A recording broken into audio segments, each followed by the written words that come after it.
Ladies and gentlemen, hello and welcome to my YouTube channel, The School of Love. My name is Maria and I am helping people discover their inner potential for love towards oneself and towards the others. In today's video, I invite you to a new episode of the series related somehow to more esoteric stuff such as law of attraction. Not that I'm a fan of it or a proponent of it or a supporter of it, but once in a while I believe it is important to relate to this metaphysical world in order to have a glimpse into things we cannot really touch, but apparently they have an impact on our physical life. With that being said, let's get started. And in today's video I would like to explain 3 steps on how to create a new life. What do I mean by that is sometimes we feel stuck. We find ourselves in a place which we do not like. It takes a lot of courage to address the issue of not liking where we find ourselves at a specific moment. But this doesn't change the fact that we are there.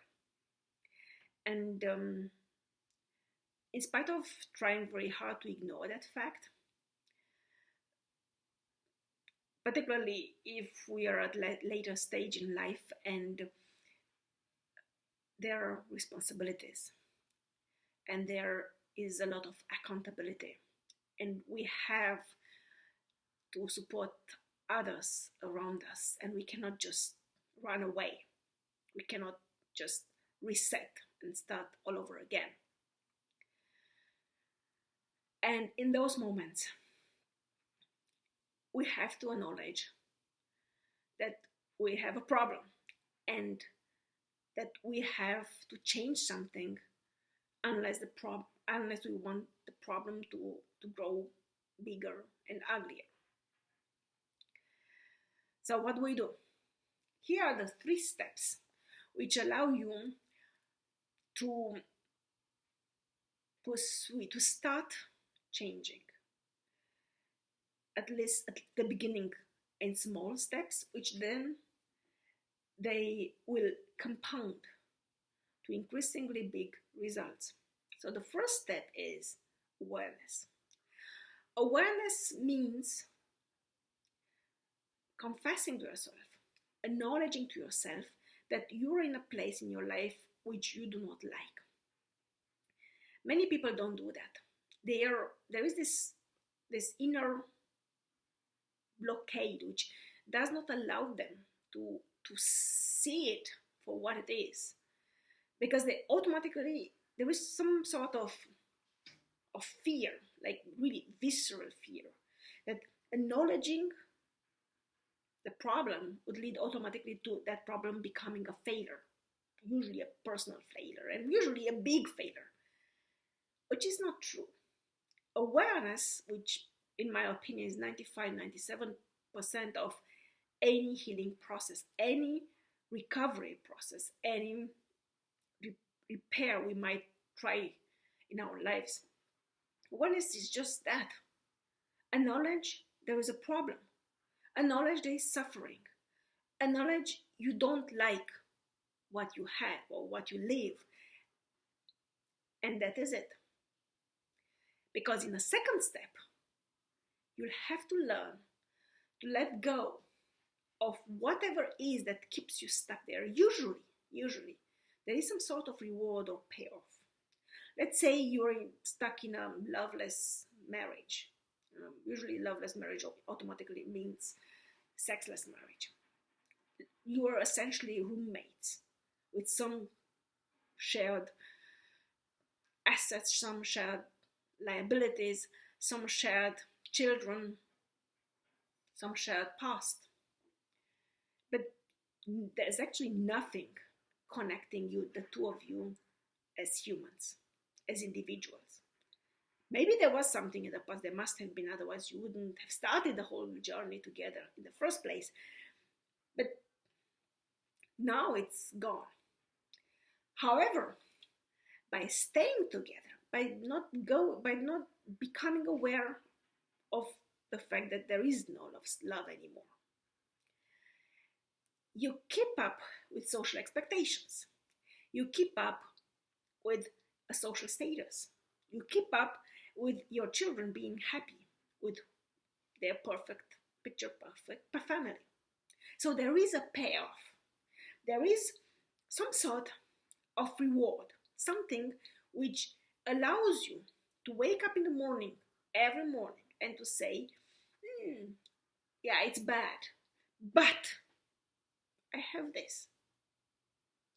Some people say, as long as you have this, but it's worth staying. It's the best you can do is to stay. Yeah.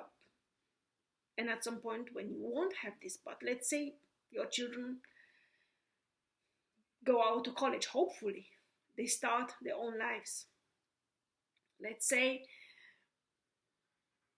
you become ill and you need care. Let's say times are changing and people do not value so much this sort of conventional partnerships. Then you lose that payoff and you lose it later anyway. But as long as you have, so in my opinion, as long as you have this but, it's like, a tiny piece of grass you grasp onto before, which, so that in the hope it does not, you don't drown. It's actually delusional. So letting go of that payoff, letting go of that reward is the key of seeing if there is really something there, something more authentic, something deeper, which keeps you in that situation. Usually there's not.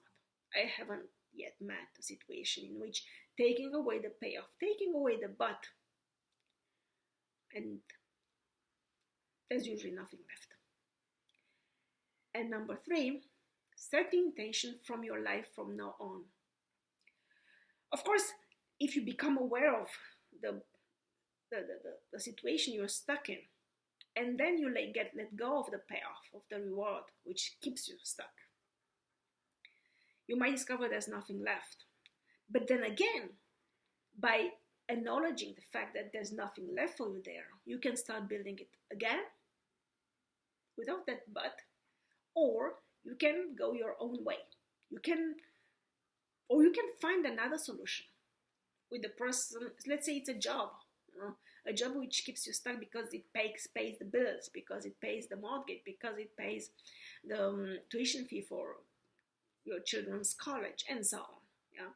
So let's say it's a job, and you let go of that. You say, well, I'm not paying that anymore. What's happening? What can happen? Well, for a while, you won't have money. Let's hope you have some savings. But then you'll have to start something. You'll have to start something anyway. And the secret is, once you realize how good freedom is, how good this I can do anything feeling, from now on, I'm starting anew, then the sky is your limit. I say it from my experience. So at the beginning it's frightening, really. You're like someone who has been for a long while in a dark room with no windows and no doors, locked in it. And you only breathe that air.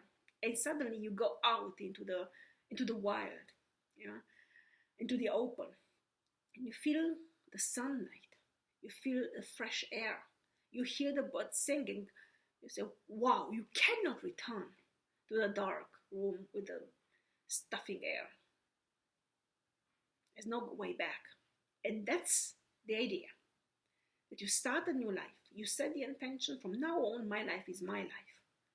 And you move forward, full of joy and full of awe.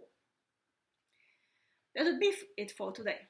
So, thank you for listening to me, and I'm looking forward to welcome you back again very soon. Love and peace to you all.